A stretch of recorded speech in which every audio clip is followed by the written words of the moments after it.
Muy buenos días y muchas gracias por acompañarnos hoy día aquí en el pabellón de US States Action on Climate. Estamos representando, tengo el honor de representar a la Alianza de Chile Unidos por la Acción Climática. Partimos en el año 2019 con la COP25. Entre varias organizaciones quisimos trabajar en conjunto con nuestras empresas socias en impulsarlas para alcanzar las metas climáticas del país y creamos lo que se llamó Alianza Unidos por la Acción Climática. En ella participan las organizaciones de sostenibilidad más importantes que trabajan en el país, como Acción Empresas, la Cámara de Comercio de Santiago, el CLG, que está representado con María Teresa Ruiz Tagle, aquí presente, que va a moderar el panel, Sistema B, que está también presente, Joaquín, y Pacto Global, a quien represento, en Chile. En ese momento nuestra intención era hacer una declaración de parte de las empresas en un compromiso con las metas del país en materia climática. Sin embargo, en este año quisimos ir más allá y trabajamos durante el año en distintas instancias, como por ejemplo diálogos y mesas redondas con las autoridades y las empresas, con la realización de un documento que realizó María Julia Arana, coordinadora estratégica de la Alianza, que va a presentar a continuación y que es una bajada y una interpretación para las empresas de manera didáctica de cómo pueden implementar estas NDC. María Julia va a explicar muy bien cómo está conformado el documento, a que ustedes pueden acceder en la página web de Unidos por la Acción Climática, y que tiene no solo los ejes principales y las medidas que se proponen a las empresas, sino que también tiene entrevistas a los distintos gremios, a empresas, a expertos y a las organizaciones que constituimos la alianza. Todos con una mirada en que vemos en esto una oportunidad para las empresas de mejorar, profundizar, desarrollar toda su acción climática y alcanzar y contribuir a que Chile pueda lograr sus metas. Así que saludo especialmente a las empresas que nos van a acompañar hoy día en el panel. Muchas gracias por estar acá. No fue fácil llegar hasta Belén, así que una gran hazaña. Estamos muy contentos de contar con empresas chilenas que van a dar testimonio hoy día. Y dejarles a ustedes con María Julia Arana, coordinadora estratégica de la Alianza.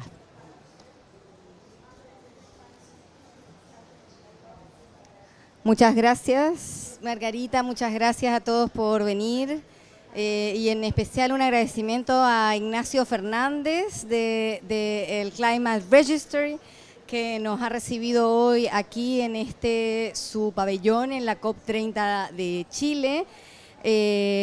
Bueno, bienvenidos a todos. Mi rol hoy es presentar el trabajo que ha realizado esta alianza en este año, y que da como resultado un documento estratégico que conecta la NDC 3.0 de Chile con el sector privado.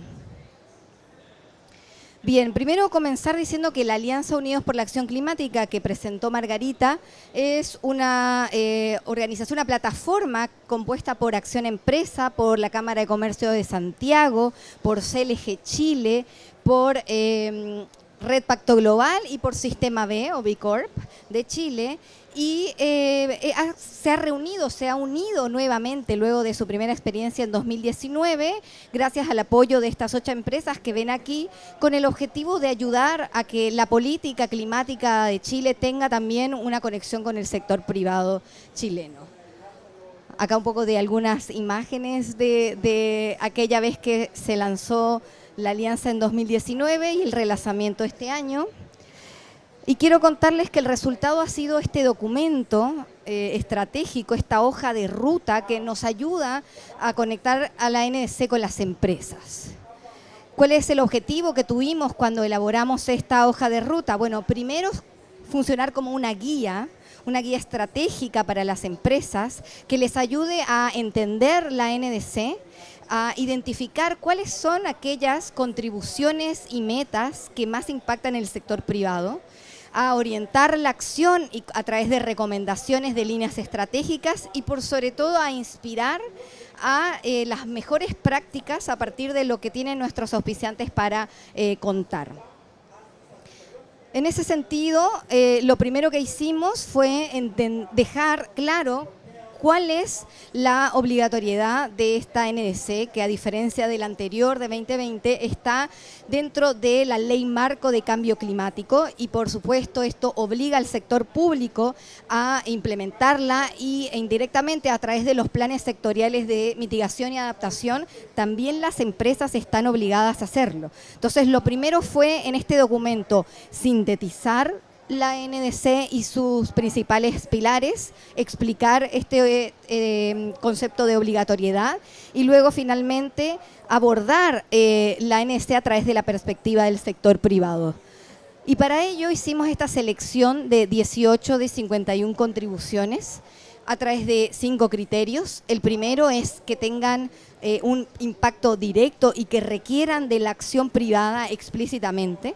Por otro lado, también que tengan relevancia para los sectores estratégicos vinculados a los planes sectoriales de mitigación y adaptación y que tengan, por supuesto, vinculación con oportunidades y riesgos para el sector privado y también con el marco temporal, el horizonte temporal para su aplicación, porque como saben, hay muchas metas que son para 2026, para el próximo año, y por ello es tan importante apuntar las acciones de las empresas a estas metas porque requieren una urgente acción. A partir de esos criterios y esa selección de 18 contribuciones, fuimos a entrevistar a 19 gremios empresarios de los más importantes en Chile, que acá ustedes pueden ver listado, y que lo que hicimos fue abordar la NDC preguntando ¿cómo es su visión? ¿Cuál es la visión, la opinión sobre esta NDC? Si lo ven como un riesgo, como una oportunidad. Y luego seleccionamos algunas de estas 18 contribuciones según su sector para poder profundizar en estas contribuciones y entender si el sector está preparado, qué es lo que implica para su implementación y también marcar esa hoja de ruta que el sector privado necesita para poder lograr cumplir con esta NDC. Lo primero que tomo como reflexión y resultados de este trabajo de entrevistas fue que hay una visión común del sector privado de que la NDC es una oportunidad para Chile y para las empresas chilenas. Ellos lo ven como una hoja de ruta, ven que la NDC es una oportunidad de abrir mercados, de innovar, de liderar como país a nivel internacional y por ello también estamos acá en la COP30 de Belén para mostrar cuáles son esas oportunidades. Y además identificamos 6 barreras y 8 habilitadores para poder lograr que el sector privado esté alineado a esta NDC. Luego, con todo eso, organizamos los resultados en 5 pilares estratégicos, intentando conectar estas contribuciones también al lenguaje del sector privado, porque si ustedes revisaron la NDC, habla de transición socioecológica justa, pero para nosotros quisimos bajarlo a, bueno, estamos hablando de personas y clima. Hicimos ese ejercicio de organizar esas 18 contribuciones, así que cuando ustedes puedan descargar el documento van a ver estos 5 pilares, la visión general de los sectores y la versión particular de aquellos sectores que tienen un impacto directo en las contribuciones de alguno de estos pilares. Finalmente, no nos quedamos solamente con los gremios, sino que además entrevistamos a 14 líderes de opinión, expertos en mitigación, en adaptación, para que nos den también su visión sobre cómo las empresas deben estar alineadas a la NDC y también cuáles son las dificultades, los desafíos y las oportunidades desde su perspectiva académica, profesional. Así que también van a encontrar estas entrevistas. Entre ellas entrevistamos a la ministra de Medio Ambiente, Maysa Rojas, al exministro Marcelo Mena, entre otros líderes de opinión que también dieron su propia visión sobre el tema. Y finalmente, por supuesto, entrevistamos a las líderes, que son 5 líderes de las organizaciones que conforman la alianza, pero con ellas hicimos el ejercicio de tener una visión a futuro, de cuáles son las tendencias para la próxima década, dado que la NDC es para la próxima década. ¿Cómo ven el sector privado de la próxima década? ¿Cuáles son los desafíos de la próxima década para las empresas y lo que puede abrir la NDC como oportunidad para esos próximos 10 años? Entonces, para finalizar y dar también paso al panel, lo que van a encontrar en este documento son una selección de 18 contribuciones priorizadas en 5 pilares estratégicos y con 46 entrevistas a líderes de opinión y gremios que nos han contribuido a construir esta hoja de ruta para el sector privado para la acción climática. Además, agregamos 6 líneas de acción para que quede claro cuál es el norte que debemos tomar en función de la ANS, la visión de futuro con las tendencias para la próxima década y 16 casos, que son 2 casos de cada una de nuestras empresas auspiciantes que cuentan cómo ellas están implementando acciones en mitigación, en adaptación, en transición socioecológica justa y poder ayudar a que quede aún más claro cuál es la contribución de las empresas en esta materia. Entonces los invito acá a escanear el código QR o a entrar en nuestro sitio web para poder descargar el documento. El documento está completo y también pueden ir descargándolo por capítulos según el interés que ustedes tengan. Y también los invitamos a sumarse a esta acción colaborativa que esperamos que siga el próximo año y que por supuesto es importante que todos aquí también a nivel internacional en Belén puedan conocer la experiencia de Chile y lo que puede Chile ofrecer para este aprendizaje en materias de alianzas internacionales. Así que sin más, los dejo con Teresa Ruiz Tagle, directora ejecutiva de CLG Chile, quien va a moderar este panel. Sí.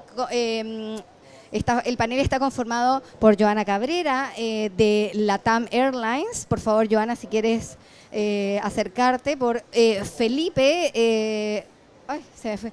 Sánchez, perdón, el calor. Sánchez de Aguas Andinas, por favor, adelante. Y por Carlos Altamira de Arauco, que también nos va a acompañar el día de hoy. Así que, Teresa, te dejo el panel para la conversación a continuación. Muchas gracias, María Julia. Muchas gracias a nuestras distinguidas empresas y panelistas. Y bueno, no puedo sino decir que muy orgullosa de que sean todas empresas del CLG, de líderes empresariales por la acción climática. Así que muy contento con tener acá al sector transporte, al sector agua, al sector forestal representados, porque obviamente que la NDC es una hoja de ruta para nuestro país, es una hoja de ruta de un crecimiento, de desarrollo, de inversión para los próximos 10 años y por lo tanto obviamente que tiene impacto y que requiere del sector privado. Las empresas ven esta hoja de ruta como un desafío, pero también hay que verlo como una oportunidad. Son oportunidades que se generan porque hay que alinearse a la carbono neutralidad, son oportunidades porque hay que adaptarse, hay que transformar la economía, hacer una economía más resiliente al clima. Y por lo tanto, el sector privado no solamente tiene que tomar esto, sino recordemos que también ha participado en las consultas ciudadanas de lo que fue el proceso de la NDC en Chile. Hubo distintas instancias donde las empresas del sector privado y las empresas del CLG en particular participaron dando los puntos de vista, etcétera.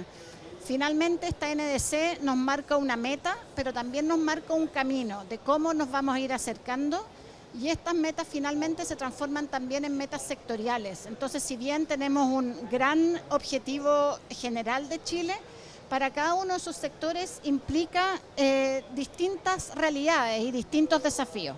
Entonces, por eso es que es tan rica esta conversación con distintas industrias, porque nos van a mostrar su perspectiva y cómo se va a ir enfrentando este desafío.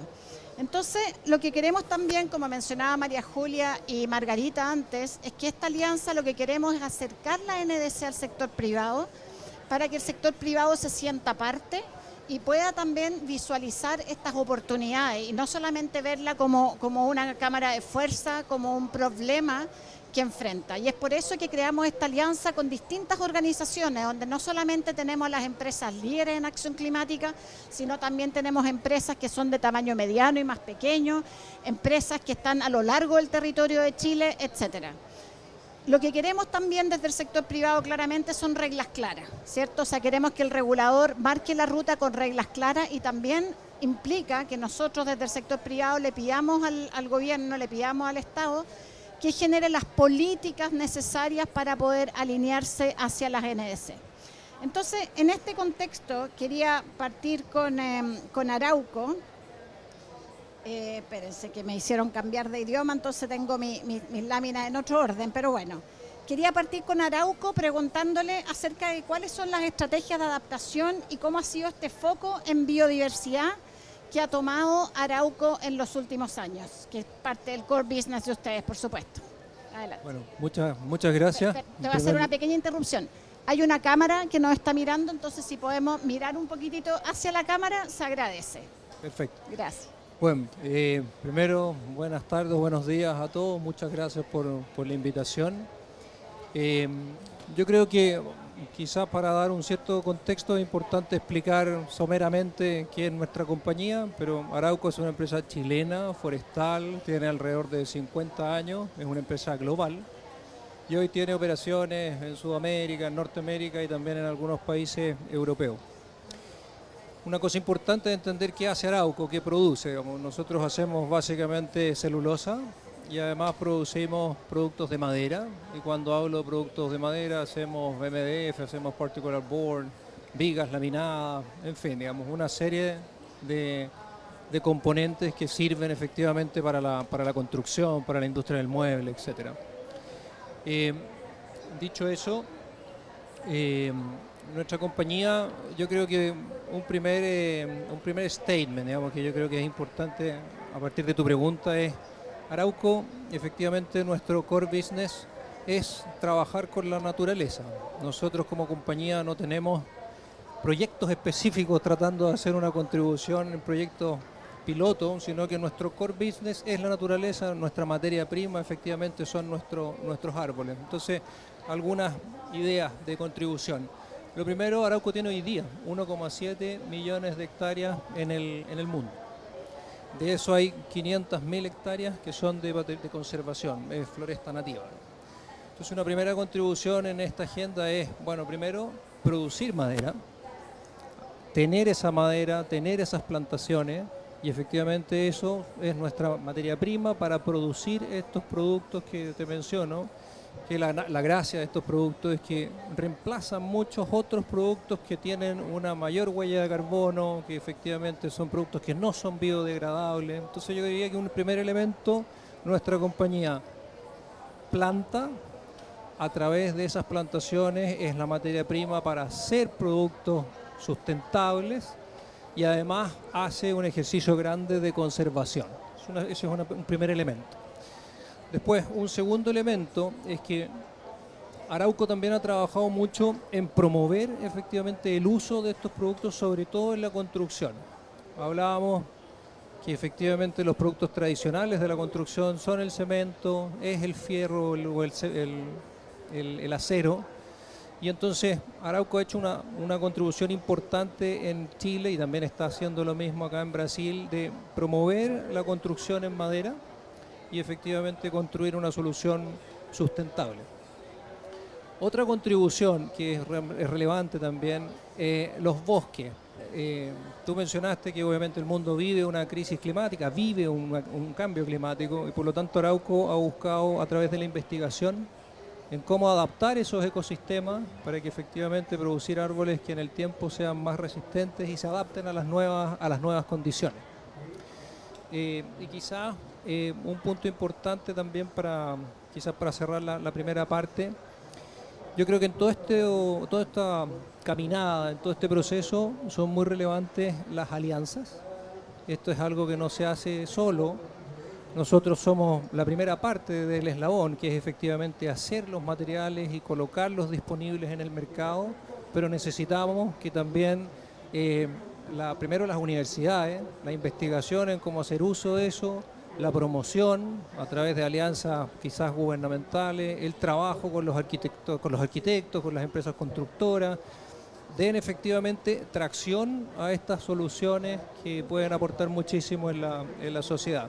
Y en ese sentido Arauco también ha hecho esos puentes, está participando activamente en las distintas mesas, la misma pertenencia, digamos, a toda esta asociación, y es de esa manera, creo yo, como hemos enfrentado y hecho, digamos, una contribución en esta agenda. Creemos en el modelo y creemos que la industria nuestra está en el lado cierto de la ecuación climática, preservando medio ambiente, creando materias primas de productos sustentables y haciendo un aporte, digamos, en todo este camino, digamos, del cambio climático y la agenda sustentable.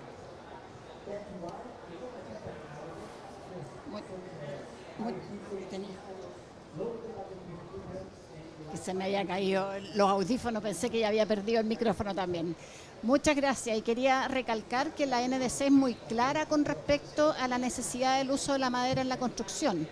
Ya por primera vez, siendo un país tan forestal como Chile, por primera vez en la NDC somos tan claros en decir que se requiere una política de construcción en madera, y por lo tanto el rol de las forestales y el espacio es solo crecer, y es tremendo, una tremenda oportunidad. Así que muchísimas gracias. Quisiera pasar a Felipe, a Aguas Andinas, y obviamente que bueno, no sé si todos saben, pero Chile está pasando por una mega sequía, que en realidad podemos decir que son las nuevas condiciones de Chile, de la zona central, una mega sequía que ya supera los 14 años. Y Aguas Andinas, que se ubica justamente en la región metropolitana, le ha tocado enfrentar este desafío, que significa menor disponibilidad del recurso, tener que abastecer a la población, que por lo demás es creciente. Entonces, es un tremendo desafío, pero de nuevo quiero ser enfática en que este tema se plantea expresamente en la NDC, el tema de la seguridad hídrica. Por supuesto que la seguridad hídrica tiene distintos componentes, pero con Aguas Andinas queremos conversar acerca del rol que ustedes juegan y cómo ustedes desde la empresa se han tratado y están tratando de alinearse al NDC para enfrentar esta mega sequía en la región metropolitana. Hola, buenas tardes ya a todos. Gracias por la invitación a participar acá. Como dice Teresa, los desafíos para Aguas Andinas, que es una empresa que provee agua potable, son enormes cuando tenemos esta sequía de sobre 14 años. Como dato, el año pasado y este año llovió normal y la gente creía que había llovido mucho. Y con 2 años, sobre 14 años de sequía, todavía no, las napas subterráneas todavía no se recuperan, los glaciares se han seguido retirando y por ende el suministro de agua sigue siendo un tema para nosotros. De hecho, en la NDC se habla de estos temas más de manera general. El único tema relacionado a nosotros en adaptación, porque en mitigación entramos indirectamente, en adaptación lo único que se menciona es las pérdidas de agua en la red, ¿ya? Y se habla de que deberíamos bajar esas pérdidas. Y ahí sí participamos, como bien decías, en esta consulta pública, porque también hay que ser súper responsable con los compromisos que uno va a tener ahí. Y uno de ellos era no exigir algo tan grande sin saber cómo se va a pagar. Porque esto podríamos tarificarlo, pero eventualmente lo pagamos todos los que pagamos tarifa de agua. Entonces hay que tener un equilibrio. Y ese equilibrio se llegó con discusión con el sector público y en eso me parece súper relevante que se acepten esas propuestas de ser ambicioso, pero más ajustado a la realidad. Entonces sí, se está trabajando en eficiencia hídrica. Nosotros tenemos un proyecto que se llama Biociudad, que son muchas cosas juntas. Una de ellas es la eficiencia hídrica en nuestras redes. Y eso es trabajar en reposición de redes. Para que se hagan una idea, si nosotros quisiéramos cambiar todas las filtraciones de la empresa, tendríamos que financiar de nuevo la empresa. Entonces es mucho. Son costos que no están considerados dentro de la tarifa. La tarifa nos exige un X% de pérdida, se cumple con eso, ok. No vamos a hacer nunca un Japón o un Alemania que tienen un 4% de pérdida. Primero porque se les exige mucho a las nuevas construcciones. Acá si nosotros hiciéramos esa exigencia, dejamos a todo el mercado inmobiliario fuera. Y eso tampoco es la idea porque tenemos crisis de vivienda. Entonces, en esto hay que buscar ciertos equilibrios. Y este plan de Biociudad que teníamos, este eje de eficiencia hídrica, es uno grande que estamos asumiendo, estamos avanzando con este eje de responsabilidad para no incrementar la tarifa. Y por otro lado tenemos otros muchos más ambiciosos de largo plazo, que son infraestructuras gigantes. No me voy a detener en ellos al tiro, pero sí voy a comentar que tenemos uno de también soluciones basadas en la naturaleza, porque vemos que hay muchos problemas de infiltración de agua en una ciudad que es muy impermeabilizada, pero también al mismo tiempo tenemos el problema de que nosotros no somos dueños de toda la infraestructura que está dentro de la ciudad. Entonces no es como que, digamos, Serviu tienes que hacer solamente parques inundables, sería ideal, pero eso no está dentro de nuestras facultades, así que tenemos que trabajar, como decía Carlos, en alianza. Esto no lo podemos hacer solos, tenemos que trabajar en conjunto con el gobierno regional, con las municipalidades, Serviu, etcétera.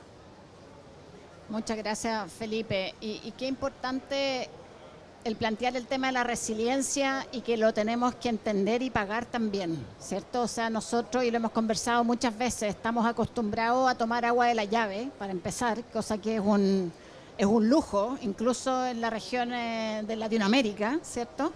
Es un lujo definitivamente, pero también tenemos que pensar que si queremos resiliencia, eso no ocurre solo, ¿ya? Y el cambio climático está imponiendo costos adicionales a las empresas para poder otorgar los servicios y por lo tanto los contratos tienen que ser revisados, ¿ya? Y efectivamente hay que sentarlas a la mesa entre el sector privado y el sector público para revisar esos contratos, pero también las personas y los consumidores tienen que entender que si quieren resiliencia, la resiliencia tiene un costo y tiene un precio. Por supuesto que es difícil, pero son temas que hay que ponerlos sobre la mesa. Y bueno, para continuar quisiera pasar con Joana de LATAM Aerolínea, que seguramente el 90 o casi 100% de los que estamos aquí llegamos, ¿cierto?, en avión hasta Belén, y en LATAM muy probablemente en alguna de las conexiones.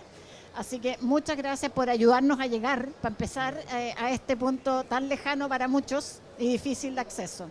Entonces, por supuesto que para la industria aeronáutica el tema de la mitigación en particular, ¿cierto?, es muy difícil, no está resuelto, no tenemos la bala de plata, pero se están haciendo esfuerzos.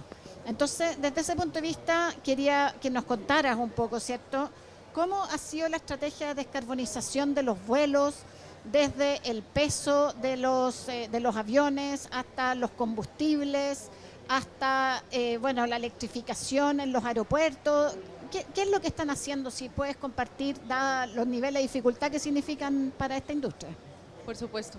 ¿Me escuchan? Sí, súper. Necesitas audífonos. Ya. Les cuento un poco. Bueno, yo soy Joana Cabrera, gerente de sostenibilidad del Grupo LATAM. Y aquí nosotros en gestión de cambio climático estamos trabajando en 4 grandes frentes. El primero, que era el que tú mencionabas, justamente es eficiencia, lo que hacemos todos los días por reducir las emisiones en nuestra operación. Y la verdad es que responde a cosas tan básicas como que tener materiales más livianos a bordo. O, por ejemplo, cuando eliminamos las pantallas de los asientos, no sé si recuerdan que nosotros removimos las pantallas de todos los asientos. ¿Ya? ¿Ahí? Ya, súper. Nosotros removimos las pantallas de todos los asientos, pero lo que se hace es que se instala este sistema de entretenimiento a bordo justamente para garantizar que el cliente mantiene las condiciones en términos de servicio, pero se reduce el consumo de combustible y con eso las emisiones. Hay otros temas que es con inteligencia artificial, con analítica, poder identificar... ¿Soy yo? Poder identificar... ¿Seré yo? ¿Aló? ¿Ya? Poder identificar. ¿Ya? ¿Me escuchan bien? Súper. Entonces, poder identificar, por ejemplo, mejores rutas optimizadas. Ahí, rutas, ya. Poder identificar rutas optimizadas que nos permitan ir más directo y con esto reducir las emisiones. Eso, hay un elemento que es muy interesante, que es AeroShark, que es un recubrimiento que instalamos al fuselaje de algunos de nuestros aviones y lo que hace es simular la piel del tiburón. Entonces, con la aerodinámica, entonces reduce la resistencia al viento, al aire, y con esto se reducen las emisiones. Más o menos 1% de reducción de emisiones tenemos con ocasión de la implementación de esta tecnología. Y todo el tiempo estamos pensando en ese tipo de iniciativas que podemos implementar. En esto, desde que lanzamos esa iniciativa, que fue hace casi 14 años, hemos ahorrado, dejado de generar casi 6 millones de toneladas, que para que nos hagamos una idea es lo que genera el Grupo LATAM en Chile, Colombia y Ecuador en un año de emisiones. Entonces, aunque parecen como medidas pequeñas, que es más como trabajo de hormiga, realmente tiene un impacto súper relevante. El otro tema son combustibles sostenibles de aviación, que son combustibles que provienen de materias primas alternativas como residuos sólidos municipales, residuos agrícolas, grasas y aceites. Y aquí, digamos que aunque promete mucho el SAF, y la verdad esperamos que podamos contar con SAF pronto en la región, hoy día solamente se produce SAF en Europa y en Estados Unidos. ¿Y esto por qué? Bueno, hay una parte que viene por el lado de tecnología, que es la tecnología que han podido desarrollar, las condiciones habilitantes, marcos regulatorios, pero también los costos y la capacidad de pago que tienen los pasajeros. Con lo que tú decías ahorita, alguien tiene que pagar estos costos de descarbonización y nosotros tenemos que asegurarnos como compañía aérea que vamos a tratar de proteger también la conectividad, porque en una región como la nuestra, ustedes llegaron aquí vía avión, necesitamos la conectividad aérea y por eso es importante ir avanzando hacia la descarbonización, pero también pues, proteger a las personas, la conectividad de las personas. ¿Y aquí qué tenemos? Lo que nosotros creemos es que obviamente de aquí al año 2030 vamos a estar utilizando SAF, pero hoy día el SAF puede ser 2 a 5 veces más costoso que el jet fuel. Y si pensamos en un jet fuel que es el 30 o 40% de la estructura de costos de una compañía aérea, tenemos que ver que efectivamente vamos a avanzar hacia los combustibles sostenibles, pero que sea de manera sostenible también con los pasajeros, con la conectividad. Y ya finalmente, hablando de medidas complementarias, está todo el componente de compensaciones, que para nosotros es una medida complementaria, pero también muy estratégica, particularmente en Chile, por la necesidad de conservar ecosistemas estratégicos. Acá en Chile tenemos ecosistemas como las turberas, que son un reservorio súper relevante para el carbono, y hay oportunidades interesantes para que el sector privado pueda ayudar a financiar la protección en esos ecosistemas.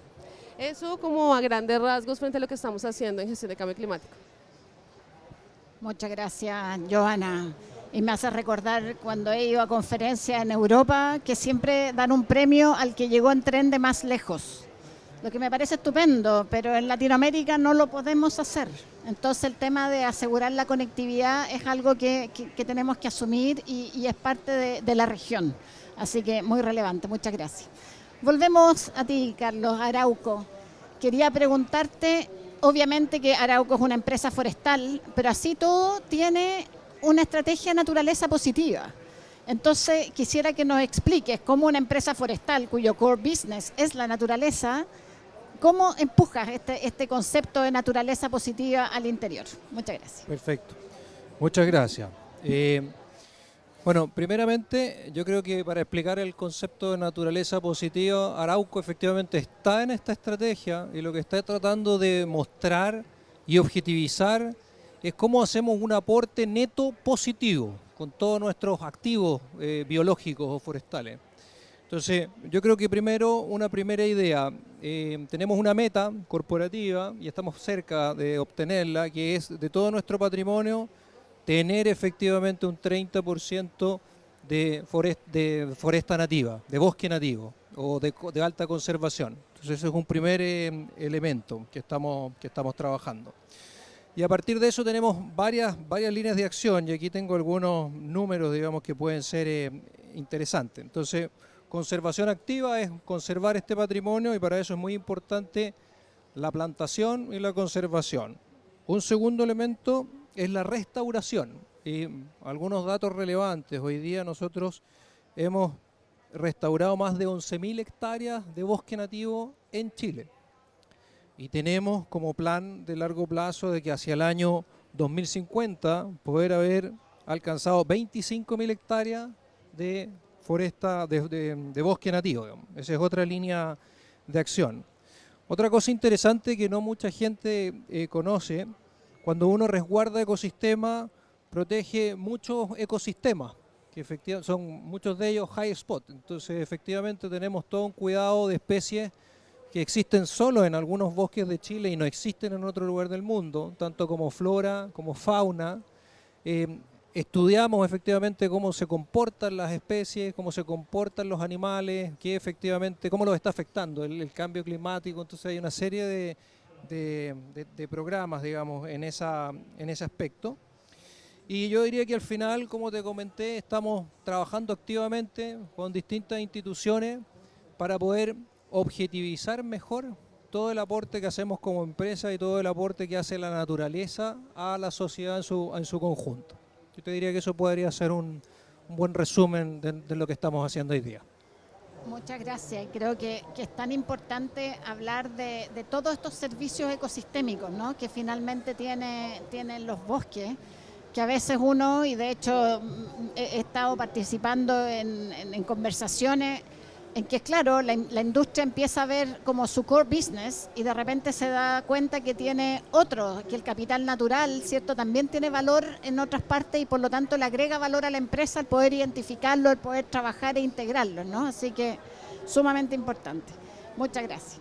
Con respecto a Aguas Andinas, Felipe, tú mencionabas justamente el proyecto, la estrategia de biociudad.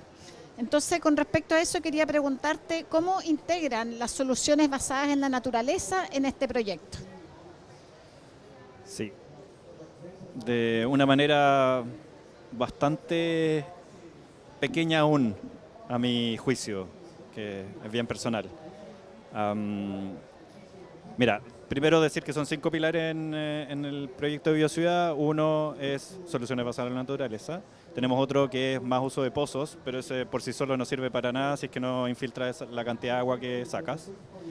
Tenemos otro de nuevas fuentes, que es buscar otros lugares de donde sacar agua. Y ahí les voy a explicar de qué se trata.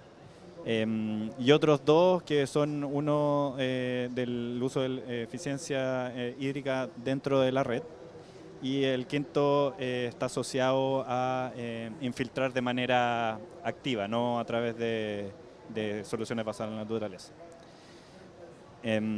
Sobre el de que me gustaría, antes de entrar a las soluciones basadas en la naturaleza, hablar de uno que es el de las nuevas fuentes, que básicamente es un concepto de economía circular y que causa mucho ruido cuando uno lo toca, pero yo creo que es súper importante, que es un proyecto que toma aguas servidas tratadas y las devuelve aguas arriba para ocuparlas de nuevamente en la ciudad.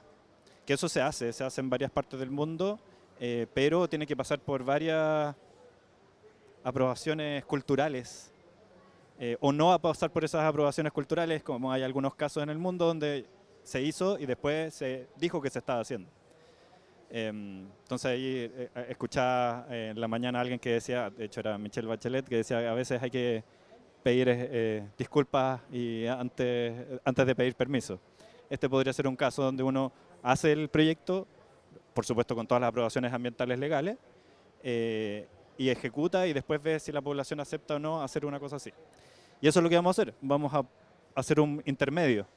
No lo vamos a entregar a la ciudad al tiro porque legalmente no se puede, pero sí lo vamos a entregar a canalistas que constantemente han tenido problemas con agua cuando hay sequía, que no es el caso aguas abajo de las plantas de tratamiento de aguas servidas porque ese caudal es constante porque la ciudad tiene un consumo constante.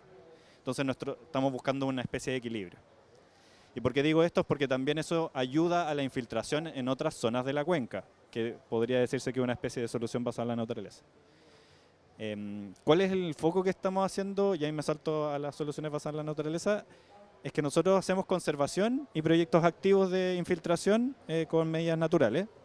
El grande es de conservación. Nosotros tenemos cerca de 30.000 hectáreas que protegemos en la cuenca, pero es pequeño a nivel de cuenca. La cuenca, solamente la parte alta, son 400.000 hectáreas aproximadamente. O sea, nosotros tenemos 5% con suerte, ahí rascando las piedras. Entonces lo que hacemos en esa zona es bueno, pero no es suficiente para toda la cuenca. Entonces estamos pensando también cómo podemos expandir esto y quién paga, de nuevo. Porque nosotros podríamos invertir millones de dólares en eso, pero eso actualmente no va a tarifa. Y por ende no hay incentivos muchos para hacerlo porque además la propiedad del agua no es de nosotros, es de todos los usuarios del agua que tienen derechos de agua. Y por ende se pasa este caso de la teoría de los comunes, la tragedia, y los free riders se quedan con el agua. Y eso tenemos que resolverlo de manera conjunta. Y ahí está, sí, tenemos trabajando con alianzas porque tenemos que invertir en conjunto con otros actores. Y eso cuesta más porque es más lento, porque hay que llegar a consenso, pero es un camino que hay que hacer. Y por otro lado estamos haciendo iniciativas pequeñitas activas de construcción de zanjas de filtración, reforestación por aquí y por allá, plantaciones. Y lo que queremos hacer ahora es ponerle número. porque yo creo que antes de pedirle, por ejemplo, a la superintendencia que nos tarifiquen las soluciones basadas en la naturaleza, tenemos que llegar con números diciendo, mira, si plantamos estos árboles en estas condiciones de suelo, se infiltra esta cantidad de agua que sirve esta capacidad de estanque y por ende la tarifa debería ser esta. Y eso hay que darle también ciertas certezas al regulador para que tome decisiones con datos. Y ahí es donde estamos en este momento. Estamos haciendo datos para después llegar a la conversación del nuevo proceso tarifario, decir, oye, estas son las nuevas condiciones, ustedes podrían aceptarlo porque va en línea con también la NDC. Muchas gracias, Felipe. Y a veces uno se olvida en Santiago que tenemos una crisis hídrica, ¿cierto? Todos tenemos agua, abrimos la llave y tenemos agua constantemente y a veces eso nos da la señal equivocada para cuidar el recurso. Y efectivamente lo que tú mencionas, esta incorporación de estos actores distintos, como son los canalistas, a través del fondo del agua, ¿cierto? Y que se van intercambiando derechos, son etapas en este reuso del agua, que es tan fundamental para un país que tiene esta crisis de esta envergadura. Siguiendo con la TAM, Joana, estábamos hablando de mitigación primero, ¿cierto? Pero queremos preguntarte ahora en temas de adaptación. ¿Cómo la industria aérea se tiene que adaptar a esta crisis climática? ¿Cómo le pega en términos de resiliencia?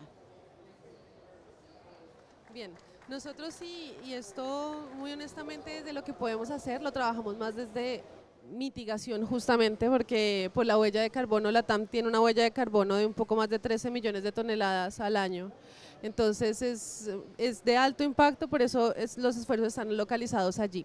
Pero en términos de adaptación, claro, en este caso, por ejemplo, vienen las inundaciones en los aeropuertos, o sea, hemos hecho análisis de riesgos en conjunto con los concesionarios.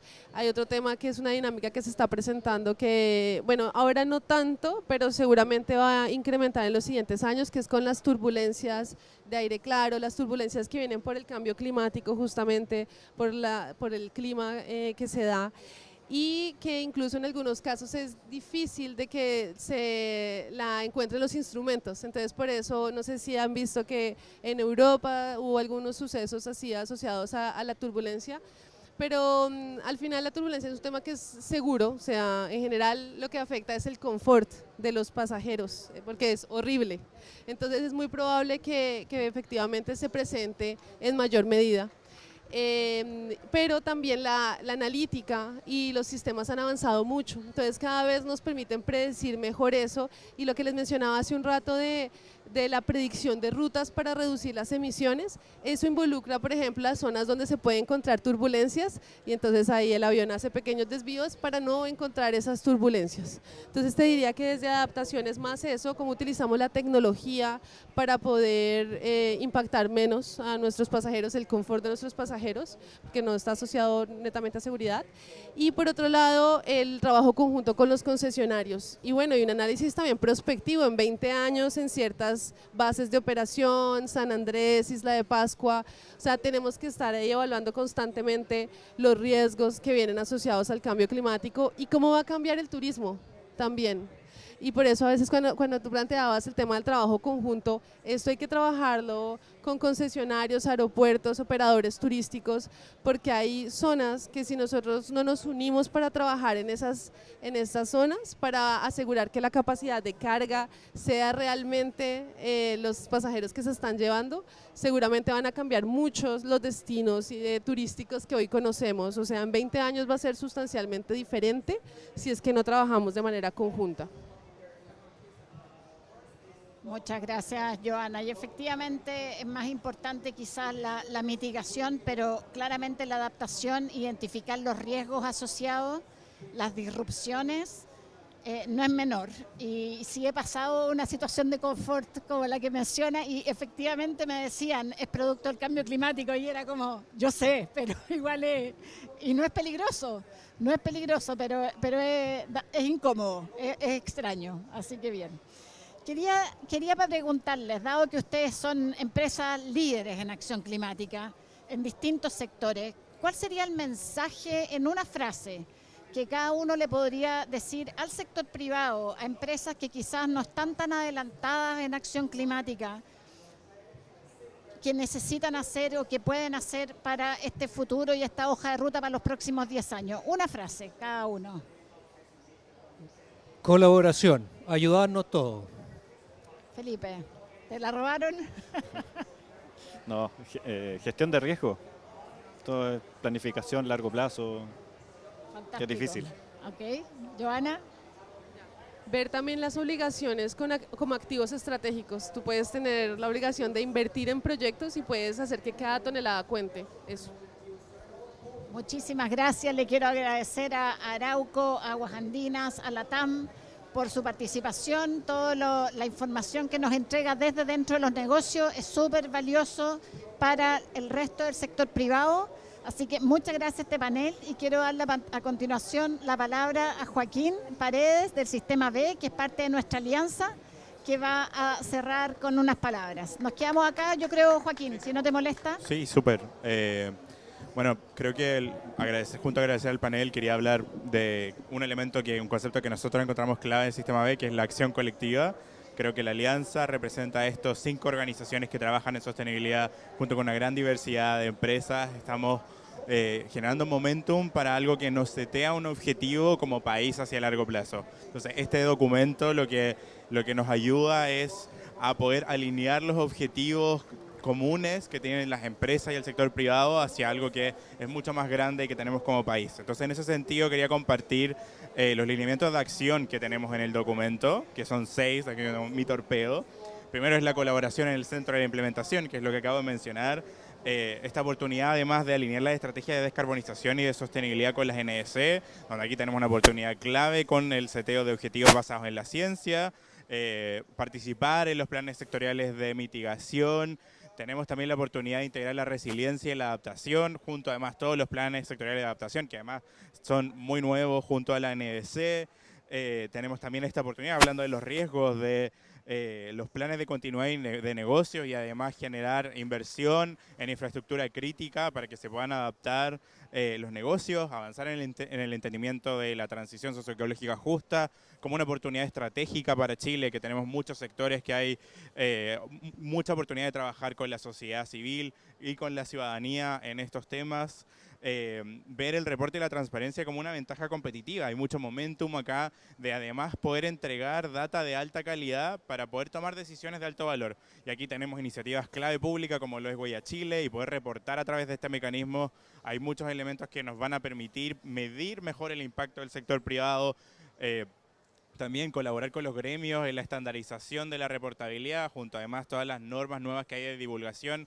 Hay mucha oportunidad ahí para poder entregar, de nuevo, data de mucha calidad y además poder integrar estos elementos que, como entendemos, están cada vez más cerca del core business de todas las empresas, que esto también se incorpore dentro de la gestión del día a día de las mismas. Esto también lo hacemos mucho desde el sistema de nuestros estándares, pero creo que KPIs en la evaluación de ejecutivos y en la evaluación de desempeño de las empresas que pueda ir avanzando hacia ese camino para así poder tener normas y espacios para todos ir creciendo hacia una acción climática efectiva. Así que tenemos mucho por hacer. Invitados a leer todo el documento, que está súper completo, y muchas gracias.